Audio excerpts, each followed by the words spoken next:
టీవీ5లో ఏం చెప్తున్నారు? ప్రపంచ కప్ని మహిళా క్రికెట్ టీం గెలుచుకోవడానికి లోకేష్ స్ఫూర్తి. నవ్వకండి, మరి నవ్వితే మరి కామెడీ అనుకుంటారు అందరూ. ఇలా నవ్వితే ఎలాగా? నవ్వద్దు, చాలా సీరియస్ అది. ఆయన గ్యాలరీలో కూర్చోబెట్టి పాపం ఇలా కొట్టారు కప్పు, లేకపోతే ఇలా ఎక్కడ కొడతారు? అది తప్పు. ఆయన టీవీ5లో ఒక యాంకర్ గారు చెప్తున్నారు, లోకేష్ గారు ఇచ్చిన స్ఫూర్తి. ఆ గ్యాలరీలో కూర్చోపోతే ఆ స్ఫూర్తి వాళ్ళకి అందుతుందా? అందకపోతే వాళ్ళు కొట్టగలుగుతారా? వాళ్ళు ఎప్పుడైనా పాపం ప్రాక్టీస్ చేశారా? కొన్ని సంవత్సరాల పాటు జీవితాన్ని దారపోసి ఆడారా? వాళ్ళ తల్లిదండ్రులు అందరూ త్యాగాలు చేశారా? ఏమీ కాదు. లోకేష్ గారు అక్కడ కూర్చుంటే గ్యాలరీలో ఆయన్ని చూసి కోటాల కప్పు అనుకున్నారు, కొట్టేశారు. నమ్మకండి సార్, నమ్మద్దు.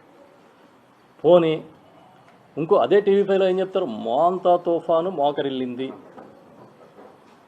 చంద్రబాబు గారిని చూసి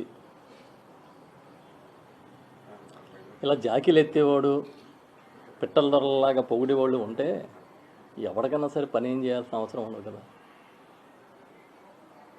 రాసుకోవడానికన్నా సిగ్గులేదు, చూపించుకోవడానికన్నా సిగ్గులేదు, వినడానికి మీకు సిగ్గులేదు. కనీసం తండ్రి కొడుకు ఒరే బాబు మరి ఇలా పొగిడే కంటే సిగ్గేస్తుందని చెప్పొచ్చు కదండి, చెప్పాలి కదా.